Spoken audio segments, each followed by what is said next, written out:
ഇന്ന് ഹൈദരാബാദ് വിമോചന ദിനം. സ്വതന്ത്ര ഭാരതത്തോട് ചേരാൻ വിയോജിപ്പ് പ്രകടിപ്പിച്ച ഹൈദരാബാദ് നൈസാമിന്റെ പടയെ ഭാരതത്തിന്റെ ഉരുക്കു മനുഷ്യൻ സർദാർ വല്ലഭായ് പട്ടേലിന്റെ നേതൃത്വത്തിലായിരുന്നു കീഴടക്കിയത്.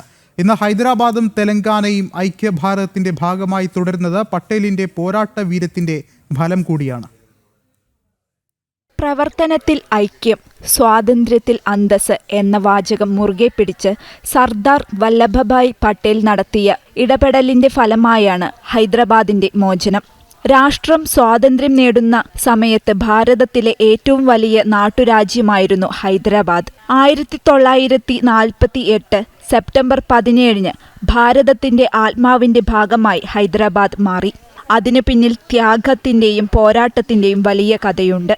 ബ്രിട്ടീഷുകാരിൽ നിന്ന് സ്വാതന്ത്ര്യം നേടിയ ശേഷവും നൈസാം ഹൈദരാബാദിനെ ഇന്ത്യൻ യൂണിയനുമായി ലയിപ്പിക്കാൻ തയ്യാറായിരുന്നില്ല.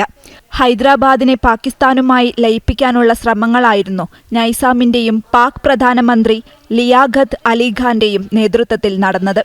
മാത്രമല്ല, നൈസാമിന്റെ പട്ടാളമായ റസാക്കർമാർ ഹിന്ദു ജനതയ്ക്കെതിരെ വ്യാപക ആക്രമണം അഴിച്ചുവിട്ടു. ഇതോടെ ആദ്യത്തെ ആഭ്യന്തരമന്ത്രിയായിരുന്ന സർദാർ വല്ലഭഭായ് പട്ടേൽ വിഷയത്തിൽ ഇടപെട്ടു.